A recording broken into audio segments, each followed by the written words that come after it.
বিসমিল্লাহির রহমানির রহিম। এনএসটি ব্লকের পক্ষ থেকে আপনাদের সবাইকে জানাই আমার সালাম আদব ও শুভেচ্ছা। দেশ বিদেশের ভাই বোন বন্ধুরা কেমন আছেন? আলহামদুলিল্লাহ হয়তো ভালো আছেন। আমিও আলহামদুলিল্লাহ আল্লাহর মেহেরবানিতে ভালো আছি। আজকে নিয়ে আসছি গরু মাংসের আচার, খুব মজাদার সুস্বাদু। এই আচারটা তৈরি করা হয়, আমি ছোটো ছোটো করে পিস নিয়ে করেছি। দেখেন আপনারা, শুধু গরু মাংস টুকরা, চর্বি, হাড় ছাড়া ছোটো ছোটো করে এইভাবে পিস করে নেবেন।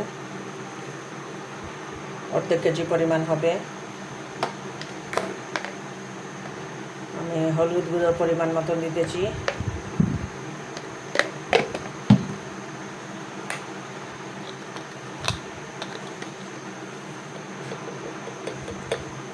গরম মশলা পরিমাণ মতন। গরম মশলা মানে আমার নিজের হাতে তৈরি সব ধরনের মশলা, ধুয়ে পরিষ্কার করে ভেজে নেই। এটা হইর গুঁড়া, এরপরে আপনার এই জিরা, ধনে, রাঁধুনি সব মশলা,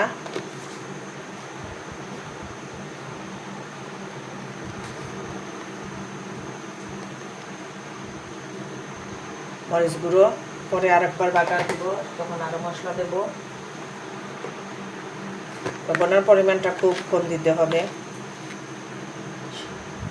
কারণ এটা ঝাল খেয়ে অনেকটা পরিমাণ কমে যাবে। আদা রসুন বাটা 1 টেবিল চামচ পরিমাণ। আমার নিজের হাতে তৈরি সস 2 টেবিল চামচ পরিমাণ দিলাম। আর আচার মানে ওই সরষের তেল, তাই আপনার সরষের তেল পরিমাণ মতন এখন দিয়ে রান্না করতেছি। আর পরে আবার বাগারে দেব।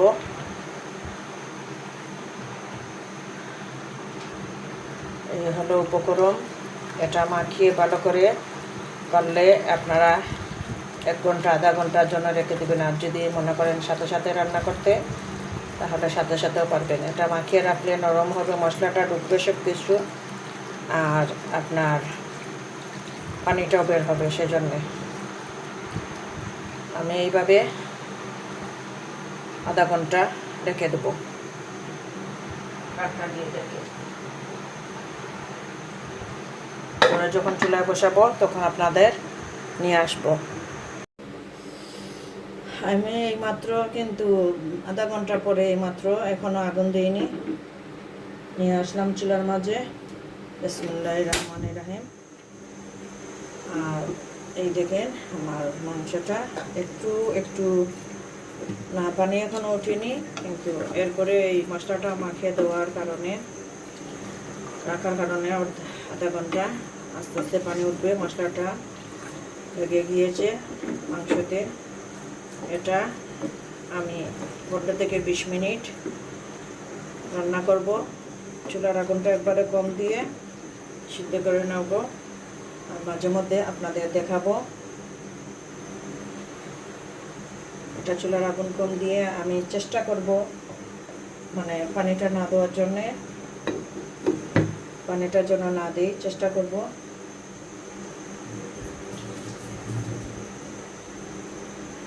যখন পানি দিয়ে দিই আপনাদের দেখাবো, আমার সাথে পাশে থাকুন। আমি আধা ঘন্টা পরে ফিরে আসলাম আপনাদের মাঝে। আমি 2-3 বার মাঝে নেড়ে দিয়েছি, পানি উঠেছিল অনেকটা পরিমাণ। সেই পানিটা চুলার আগুনটা কম দিয়ে অলরেডি সিদ্ধ করে নিয়েছি।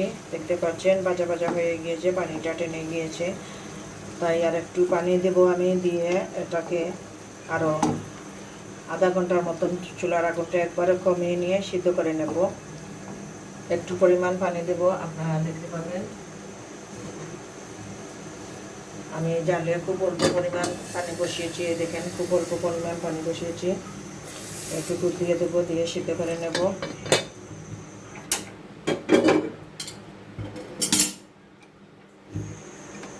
চুলার আগুনটা একবারেই কম ছিল, কমিয়ে আমি ওটাকে সিদ্ধ বসিয়েছিলাম। আর ছোটো ছোটো পিস করেছি, তাই বেশি চাপ দিতে হবে না। আচারে মশলাটা ঢোকার জন্যে এই পানিটা শুকিয়ে যাওয়ার পরে আবার আমি চলে আসবো আপনাদের মাঝে।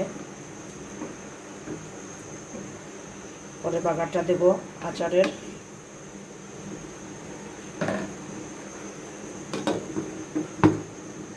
আগুনটা মাঝামাঝি রাখবো।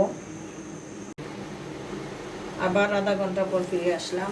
দেখেন পানিটার জল একবারে টেনে গিয়েছে। তার আগে এখন মাংস লাগবে। যেখানে আপনারা একটু জল রেখে গিয়েছে। মশলা এটা মশলাটা গায়ে লাগবে। আমি বেশি মশলা পরে আর দেবো না, শুধু পাঁচফোড়নগুলো দেবো।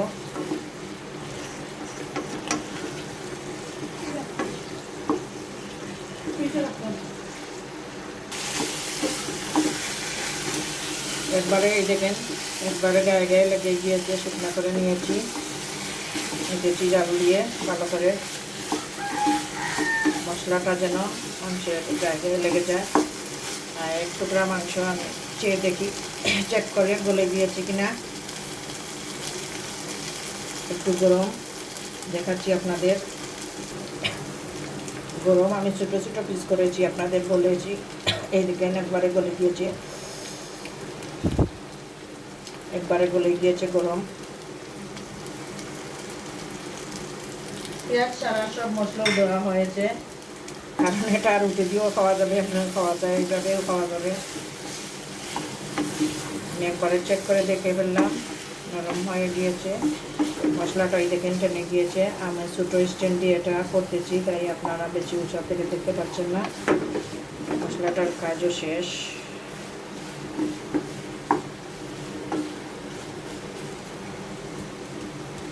এই চুলা বাইরেটা রেখে দেবো। রেখে দিয়ে আমি আর একটি প্যান নিতেছি।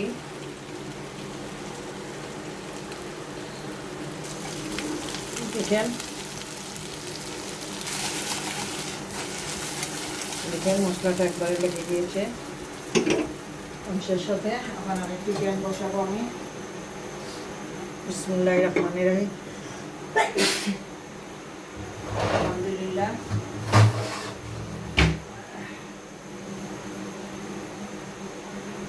প্যানটা একটু গরম হয়ে যাক, অপেক্ষা থাকুন।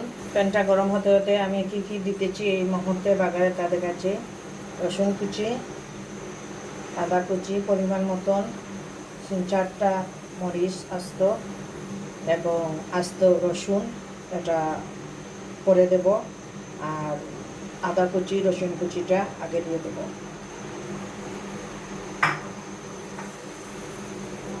আমার মাংসের রং কম, তাই আমি সব কিছু চেষ্টা করব পরিমাণ মতন দিতে। চোখের আন্দাজে পরিমাণটা কিন্তু দেওয়া যায়, মাপা লাগে না, তাই চোখের আন্দাজে আমি দিয়ে দিতেছি। আর এই আচারটা কিন্তু আমরা খেয়ে ফেলবো, এটা রাখবো না, তাই তেল বেশি না দিলেও হবে, অসুবিধা নেই। আদা কুচি এবং রসুন কুচিটা আমি দিয়ে দিলাম। 2 মিনিট পরে মরিচটা দেব বাকি মশলার সাথে। এটা চেষ্টা করবেন বেশি যেন কালো না হয়ে যায়। একটু 2-3 মিনিট জাল দেওয়ার পরে হয়ে যাবে। আর রসুনের কাঁচা তেলের খুব বেশি দেওয়া কাচতেছে, এটা কাটিয়ে রাঁধুনি। কাঁচা তেল খুব দেওয়া কাচতেছে। আর রসুনটাকে এইভাবে চেক করে নেবেন একটু করে করে, তা না হলে আপনার পুড়ে গেলে খেতে ভালো লাগবে না। শুকনো মরিচ 4-5টা দিয়ে দিলাম। আজ তো আমরা বেশি জাল খাই না, তাই দেব না।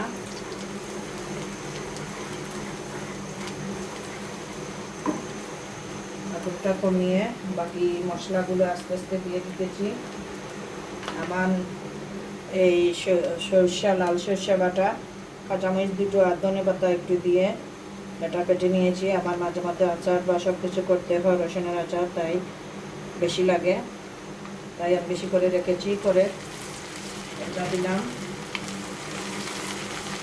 আপনার তেঁতুল কাঠ নিয়েছি, তেঁতুলকে আপনার পানি দিয়ে একটু সময় ভিজিয়ে রেখেছিলাম, সেটাকে কাঠ বের করেছি। 2 টেবিল চামচ পরিমাণ হবে, দিয়ে দিলাম।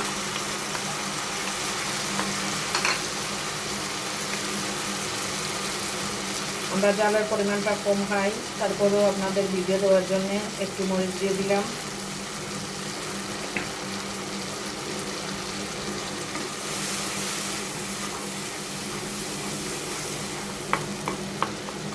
সরষাটাকে ভালো করে ভেজে নিতেছি, সরি এই মশলাটাকে।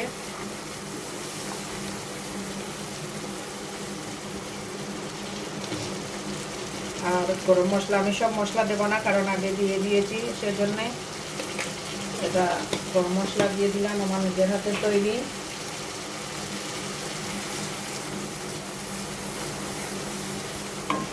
এখন এটা দিয়ে দেব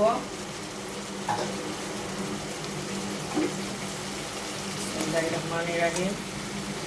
দেখেন পুরা পুরা হয়েছে।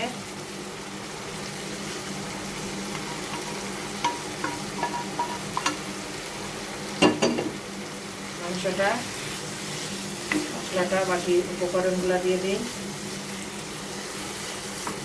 একটু আগে আমি লবণ দিয়ে সিদ্ধ বসিয়েছি, তাই এখন সিদ্ধ লবণটা আর দিচ্ছি না, একটু বিট লবণ দিতেছি।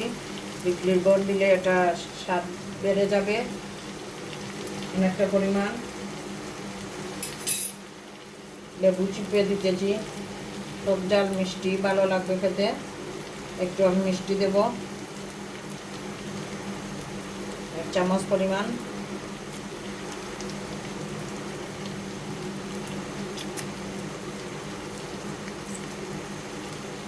আবারও বলছি, আমরা এটা বেশি দিন রেখে খাবো না। আর এই কোরবানির মাংস দিয়ে এটা করে খেতে পারেন, খুব মজা লাগবে। এবং 6 মাস পর্যন্ত নর্মাল ফ্রিজও থেকে খেতে পারবেন। আর বাইরে রাখলে মাঝে মধ্যে 2-1 দিন পর পর, সরি 2-1 দিন না, 7 দিন পর পর হয়তো বা রোটি করা রোদ দিলে আপনার মুখ খুলে দিয়ে গোজামর আপনারা দিতে পারেন। এই হলো রসুন, দিয়ে দিতেছি।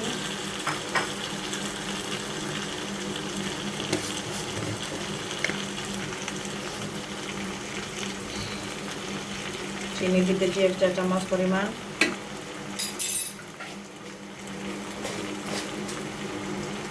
এখন আস্তে আস্তে এটাকে জাল দিব।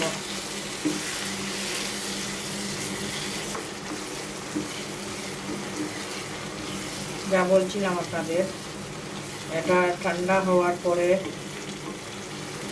আমি একটা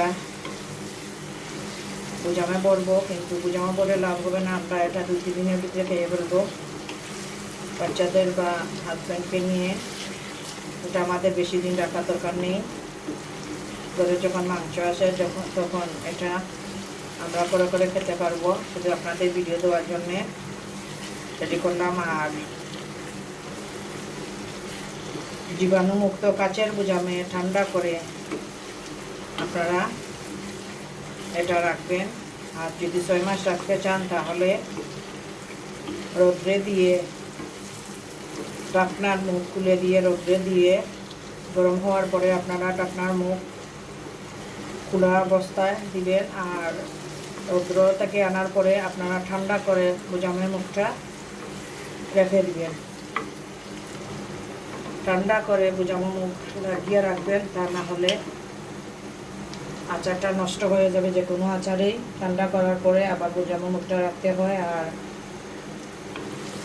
যদি তা রোদে দিতে চান না, তাহলে 7-10 দিন পরে বার করে এইভাবে একবার তেল একটু দিয়ে ভেজে নেবেন। আর একটু তেলের পরিমাণ দিবেন। আচারের ভিতরে যত মাংসগুলো যদি ডুবে থাকে তাহলে ভালো লাগবে। আলহামদুলিল্লাহ খুব সুন্দর কালার এসেছে, কিন্তু আলহামদুলিল্লাহ দেখেন আচারটার খুব সুন্দর কালার এসেছে। আলহামদুলিল্লাহ।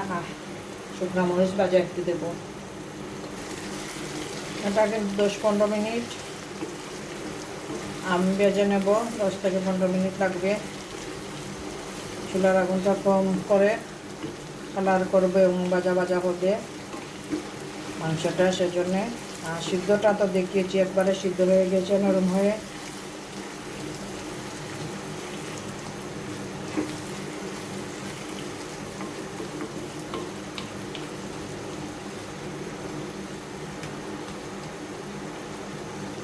আমার এই ভিডিওটা দেখে যদি আপনাদের ভালো লাগে তাহলে লাইক কমেন্ট শেয়ার করবেন। অনুরোধ রইল আপনাদের কাছে, প্লিজ আমার চ্যানেলটা সাবস্ক্রাইব করবেন বেশি বেশি করে সবাই। আর একজনে আরেকজনের সাথে শেয়ার করবেন।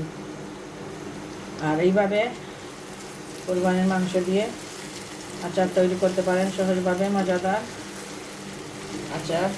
আলহামদুলিল্লাহ কালারটা খুব সুন্দর এসেছে, কিন্তু কালো হয়ে গিয়েছে, বেশি করলে জ্বলে যাবে, কালারটা নষ্ট হয়ে যাবে, কালো হয়ে যাবে, সেজন্যে